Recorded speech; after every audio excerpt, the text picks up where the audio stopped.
I'd like to give you today a longer poem from a forthcoming collection entitled An Amateur's Guide to the Invisible World, yet I have some hesitation about it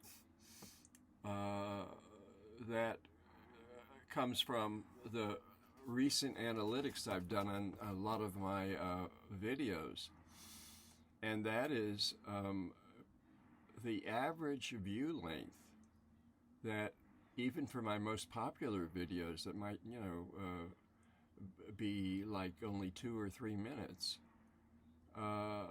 people only manage to hang in there. They only have the bandwidth for about 51 seconds. And it kind of, my experience is also reflected by a really good article that was published about 10 days ago on Substack from James Marriott, and it's called, I think it's called The Dawn of the Post-Literate Society.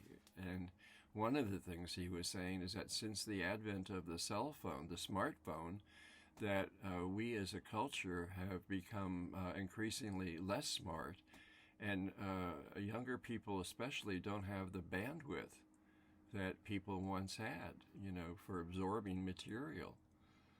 And there are all kinds of really negative consequences from that, but I don't want to spend any more of the attention span that you have now talking about it, but I do recommend the article, and I want to give you now a long poem entitled Never Underestimate the Healing Power of Listening. It's sort of related in some ways. Okay, here it is. I wake from a dream with only a single phrase lingering, the healing power of listening. And just for a goof, I Google it.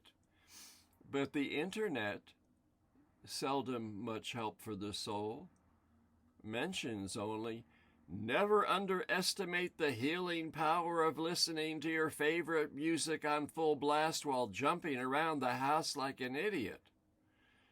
Though long a happy practitioner of the above form of idiocy, I've witnessed several other forms of listening's healing power.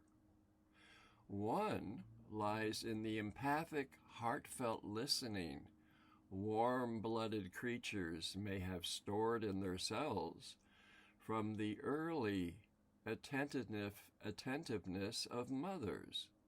In humans, it seems an antibody to narcissism.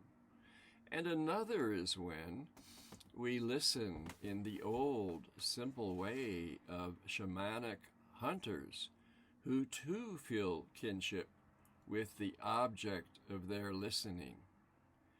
And this resembles how a tape recorder listens, completely unbiased and absent of need to filter or interject, purely hearing the world exactly as spoken in its own terms, the primordial voice of this moment.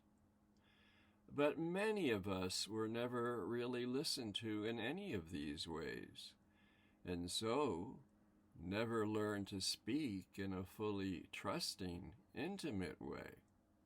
And then the unlistened to voice goes somewhere that's hard to see. It begins to hide in a house made of shell, like the carapace of a bug or a crustacean. And inside that shelled, subhuman dwelling, many things can happen. Some try to raise themselves up by learning to walk as if on stilts.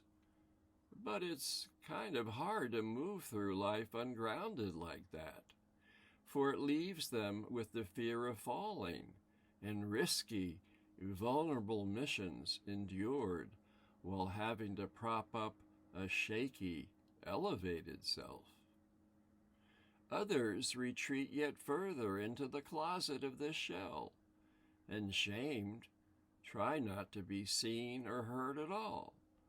But this is so lonely. They may trot out a perfect mannequin of themselves, which is excellent for striking a pose, say for a selfie, but less so for dancing. Some forget how to listen entirely, while others become experts but only in listening to one side of the shell or the other.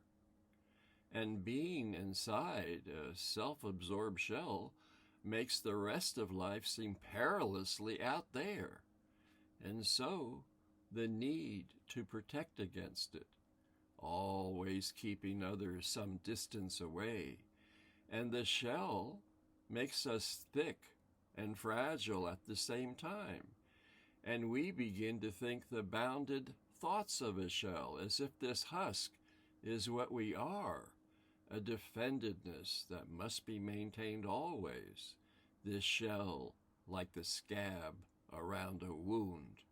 But then some lucky calamity that insurance companies term an act of God may strike the shell, and a dog or rescue worker bends their ears down and hears sounds of life. Only then are we ready to emerge or molt from the shell's tight girdle and relaxing a bit more with each expansive breath. We might even begin to feel the words that another is saying now, so profoundly we may sense we're listening to ourselves, no matter the speaker. And this healing, unbounded listening, becomes a gift we might offer back to the world, a gift that arose like a sacred seed sprouted from a wound buried in us long ago, way back when a young self was struggling against monsters and no one could hear us at all.